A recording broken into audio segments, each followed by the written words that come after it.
This year's FIA Karting World Championship sees the paddock return to Kristianstad Karting Club at the Ring in Sweden. 3 years ago, the World Championship for the OK categories were held on this challenging track. But now it's the turn of the gearbox competitors and the Academy Trophy to end their season in balmy breezes and the cool Scandinavian sunshine. With the world's best gearbox racers competing for the World Championship and the KZ2 International Super Cup, the racing will be as tough and intense as ever. And with only one weekend to get it right, the pressure is higher than ever before. And after the absence from Kristianstad on last year's calendar due to the world pandemic, it's wonderful to return to one of the sport's most cherished venues. Well, it means a lot to us as a club, since we work very hard every year to improve our business and our racing and everything. So it means a lot to us, as I said, and to get the trust from the FIA to host the World Championship is something we appreciate a lot. And since it's the third World Championship in 5 years, so we are very proud, really. We think it's because of the character of the track. We have sections of the track which is very technical, and that combined with the high speed straights and the high speed corners, I think it's a good combination. It's an important part for us to have great shows during the events, such as our great fireworks and all that stuff. We always want to be remembered all over the world for our races. Everyone knows who has been here for a couple of times that we work very hard to improve ourselves. For 8 years now we have had CIK events, 8 years in a row. So that proves that the hard work we're doing it right, for sure, I think. Otherwise we wouldn't be sitting here today.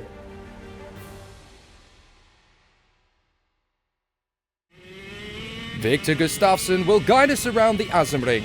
KZ racers drop a gear into turn 1 to carry the speed, then another gear through the chicane, and with the kart already on the limit, then you can brake for turn 4. Once at the apex, you'll get back on the power and prepare for liftoff as the kart leaves the ground for a few millimeters over the crest. Into 5 and the corner opens on exit, so you can accelerate again up to turn 6. Another obvious overtaking point completed, now you head up to the S's, where only the brave will try and overtake into the left, as it leaves you vulnerable on the right, and you're upshifting between corners to hold speed. Now into the final section, and as you dart through the right, you change camber again, treat the final 2 lefts as one flowing hairpin staying off the curbs, and then into a tight final turn which actually opens out, so a move or two is more than likely. It's one of the driver's favourite circuits in the world and offers a unique and exciting challenge to all.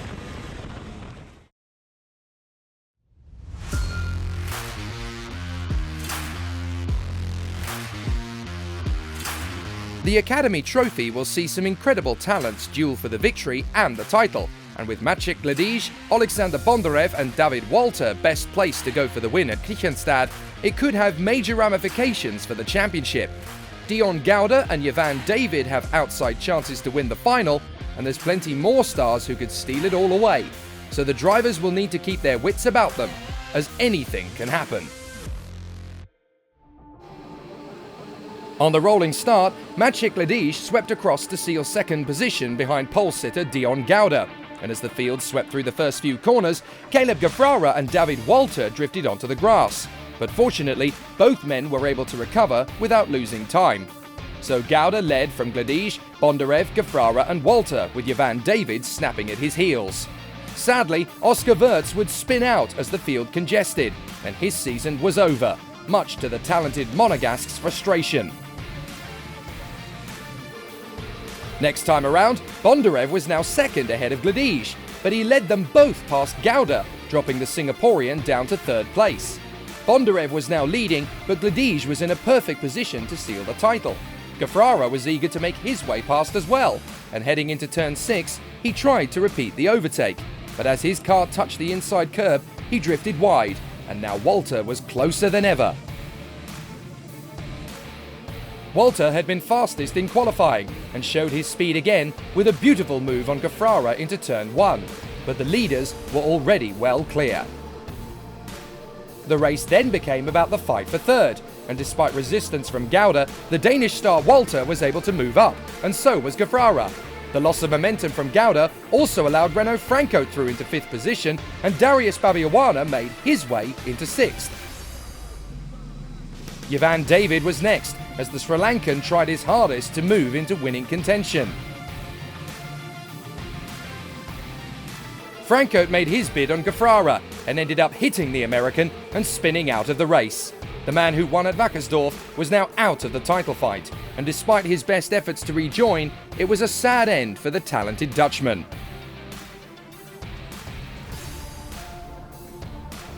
David was now locked in combat with Gouda, Leon Ochai and Nicolas Ambiado, but their squabble allowed local star Ludwig Fransen to throw himself into the mix. It was a sensational battle, and one of many in the 2021 season where the drivers were racing with great skill and agility.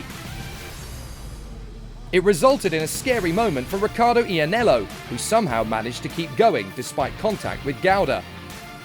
Bondarev and Gledij were now being caught by Walter, who had his heart firmly set on ending 2021 with a win. But the Pole in second had no pressure at all. He just needed to stay where he was to be crowned champion. Stefano Cagnolo and Sal de Colombres were not so lucky, as their days ended together. Walter was the first to pounce, and Gledij decided to let him through, knowing that the title could still be his. But Walter wasn't finished yet. A lap later, he saw an opening in the final hairpin and made his bid for the lead, and Bondarev was beaten. So Walter was now leading the race, with Gledij still looking strong for the Academy trophy. Bondarev fought back in turn 1, but to no avail, and it gave Gledij his second place back again. With Bondarev down to third, Walter was now looking good for the runner-up spot in the season standings. As Bondarev's tyres started to wear, Babiawana became his nearest challenger as he desperately tried to hang on to the final place on the podium, and he began his defensive tactics to try to hold on to his position. It certainly wasn't going to be easy. With 4 laps remaining, Babiawana found his moment and seized third position in turn 4, but it was brief. Bondarev had anticipated the move and claimed it back instantly. A lap later, and the Romanian tried again, and this time, it worked. But Bondarev wasn't giving up, and he dived again into the S's, but on the exit, Babiawana returned the favour and took back his place on the rostrum. Then, as he pushed to try and recover the place, Bondarev spun out of 4th position in dramatic fashion, and it was all too much for the young Ukrainian. So, as the race came to its conclusion, there were 2 jubilant men at the finish, David Walter for the win and Maciej Gledij for the title. They had both ended the season on their terms, and as the top 2 men in the standings, with the Pole a very popular winner. After the race, Babiawana was excluded for replacing his front fairing, which elevated Leo Robinson to the podium. David would be 4th ahead of Bart Harrison and Dion Gouda, with Iannello, Ochai, Ambiado and Gefrara completing the top 10. It had been a phenomenal race to end the season, and nothing could wipe the smiles from the faces of Maciej Gledij and David Walter as the celebrations began.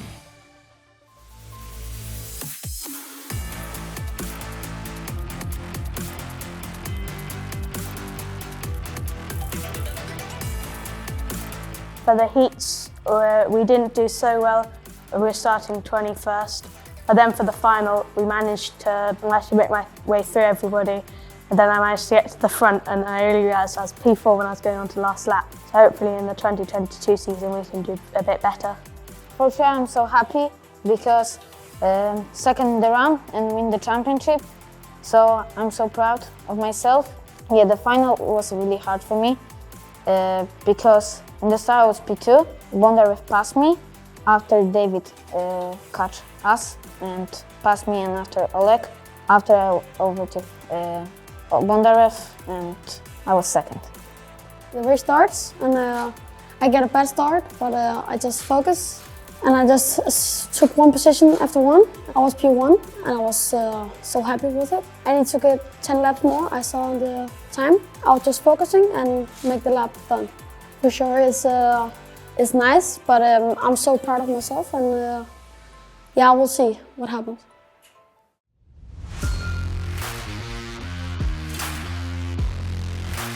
KZ2 has been dominated by Lorenzo Travasanuto and David Trevelov through the heats, but Senna van Waalstein was the fastest in timed qualifying. A crash in his opening heat means he's now on the comeback trail, but starting the final from 11th will make it harder than ever. Samuel Luye is also looking strong for the Tony Kart factory team and could spring a real surprise. Expect the unexpected. KZ2 always delivers action by the bucketful. At the start of the KZ2 Super Cup, Travasanuto, Trevelov and Luye held their positions into turn 1 as the field swarmed into the first sector, trying to stay out of trouble. But one driver would have a dramatic exit from the race. Following a tangle with an opponent in turn 4, Jean Nomblot would scramble from his kart after a roll. He was a little shaken, but was able to walk away. Senna van Waalstein was already storming through the field as he overtook Paavo Tonteri to move up to 6th. Giuseppe Palomba and Danilo Albanese were the two Italians up ahead, but Trevelov fancied his chances for the win. He dived for the lead on Travasanuto and all looked well, but on the exit he couldn't quite hold on to the advantage. He now had to protect second to avoid losing out to Samuel Luye. Luye wasn't about to wait around, and he soon made his bid for second, as behind them Van Waalstein moved ahead of Albanese. But resistance from both Trevelov and Albanese tightened up the pack, and in the ensuing fracas, Paavo Tonteri picked up a position on the latter. Then Tonteri tapped the back of Van Waalstein's kart and spun. Albanese hit the brakes and Thomas Imborg launched over the back of him, and yet miraculously they all carried on. There would be front-fairing penalties for Imborg and Albanese, whilst Tonteri rejoined last. Giacomo Polini, however, was out after the new European champion collided with Paralin driver Angelo Lombardo, with both karts too damaged to continue. His teammate Travasanuto was oblivious to it all out in front as he started to pull a gap over Luye. It's a happy hunting ground for the Italian after he won his first world title here in the OK category 3 years ago. Having worked his way masterfully through the field, Van Waalstein then staked his claim on a podium charge with a move on Palomba.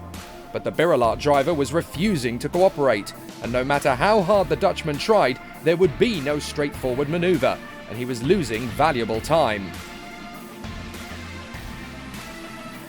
Eventually Van Waalstein made the move, and without retaliation, but it was now going to be tougher to close on the 3 men ahead. Jean Luye wanted to join his brother on the podium and made his own pass on Palomba into the final hairpin. It allowed Alessio Piccini and Fabrizio Rosati to overtake Palomba as well, which didn't please last year's runner-up. He made his way back past Rosati instantly, but the damage was already done. James Wharton was on the prowl as well, and the Australian was pushing hard. Lorenzo Giannoni was the next driver on the sidelines, and as he walked away, that was one less CRG in the running. His teammate, Jorge Pescador, was scrapping closely with Joey van Spunteren, but fortunately, they kept it fair. Hubert Petit took advantage of Danilo Albanese, whose fairing was clearly loose, but the Frenchman would later suffer the same fate. The race for second truly began, and as Luye defended from Trevelov, Van Waalstein had a genuine look on the inside, and that was enough to increase the urgency for Trevelov. He dived in the next bend once more, but Luye just wouldn't move over. Sadly, he would have no choice on the next lap as his Tony Kart spluttered to a halt. It was cruel luck for the young Swiss driver, who was denied his best result in his karting career so far.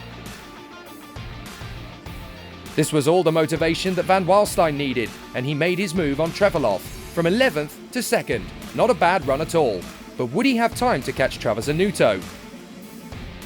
The answer looked fairly blatant. The Paralin was a country mile ahead.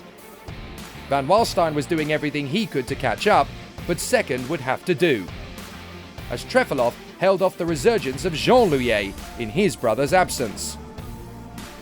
Heading into the final lap, and James Wharton sealed a positive day for Paralin by storming past Piccini to grab a 5th place finish after a tough season in KZ2. As Travasanuto himself said after the race, history doesn't repeat itself, but it often rhymes. It was a glorious win for Travasanuto, as he claimed the highest prize for a KZ2 driver.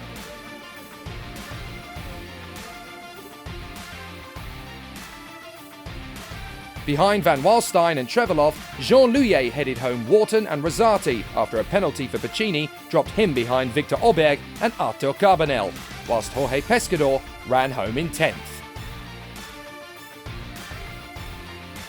3 young stars finally fulfilled their potential in KZ2, and it appears we'll likely see all 3 of them step up to KZ in 2022.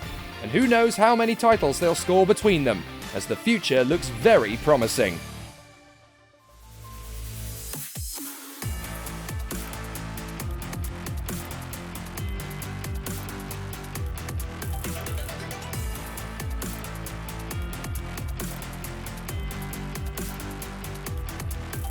Definitely this track is a special place for me. I mean, it's been my first FIA success here actually in 2014. I was driving with PCR, so it's always been in my heart, this track. And my schedule as a driver coach is also very crowded, very busy, so I try to make up time when I had to train. Finally, I managed after Vakersdorf, I managed to get a little bit more training. I started to get more confident with the material, and then everything unfolded. So, and when we put all together, it finally paid off. The drivers in KZ are all super good, so, but it's going to be exciting for me. There's many drivers that I aspired to in the past, and also drivers that I've been racing with, so I'm looking forward to that, and I'll try to be there. Obviously, coming out of qualifying, we were really happy with the results. I think putting a pole position in the World Cup is really something you always wanted to do. Coming into the final in 11th place, it's always difficult to come back to the front, but the pace was good, the overtaking was good, so we made it to 2nd place at the end. There are some conversations going on, yeah, of course, but nothing is confirmed yet. Probably going into KZ1 for next year. Well, the qualify was really good. I was like P7 in total.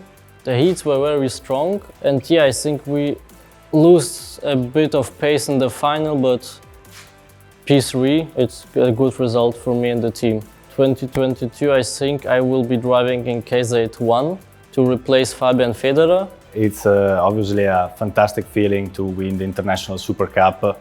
It's the first year in KZ class after some time we were off the class, and to conclude it on the top, it's really amazing for all the team and all the efforts that mechanics, tuners and drivers have put into this season. We have 3 drivers in the top 7 at the end of the event, and it's really a great satisfaction for all of us.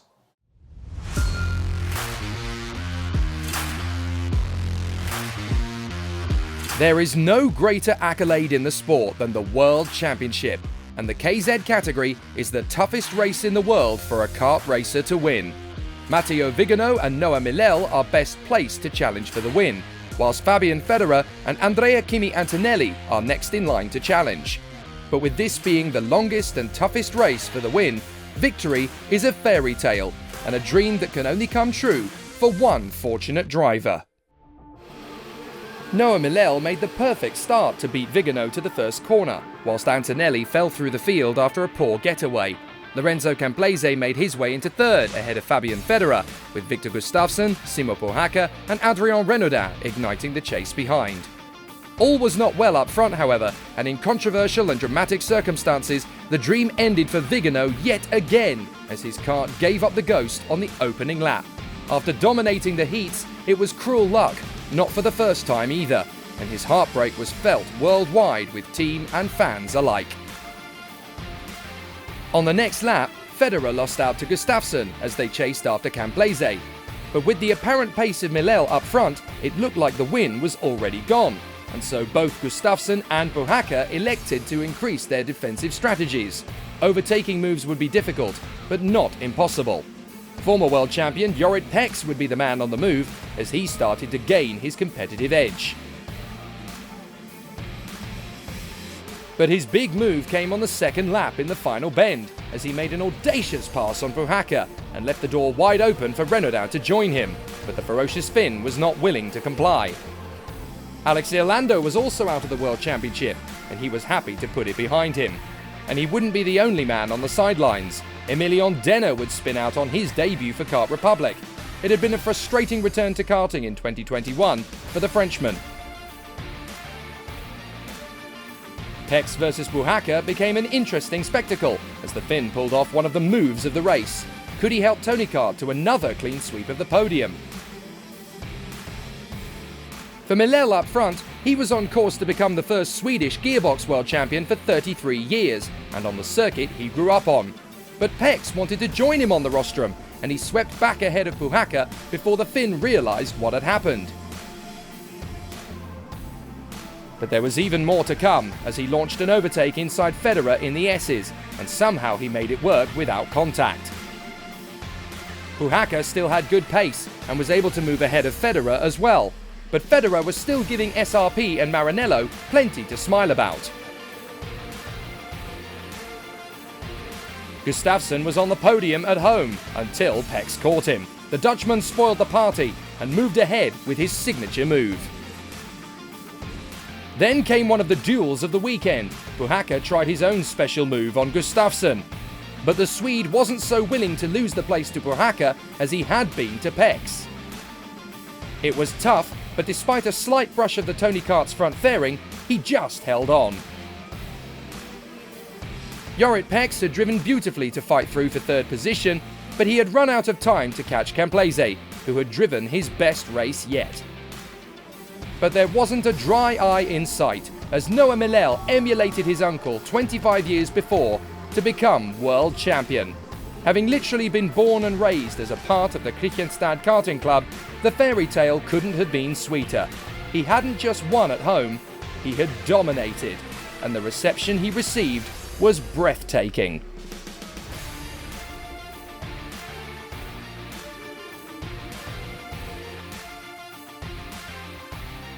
Behind Camplese and Pex, Gustafsson narrowly missed out on his own podium finish ahead of Buhaka and Federer. Paolo Ippolito beat Stan Pex home, with the Birrelarts of Marijn Kramers and Riccardo Longhi not far behind. The party went long into the night, as Millell became the first homegrown KZ World Champion since Marco Ardigo won at Sarno in 2014. Noah Millell was nothing short of a hero.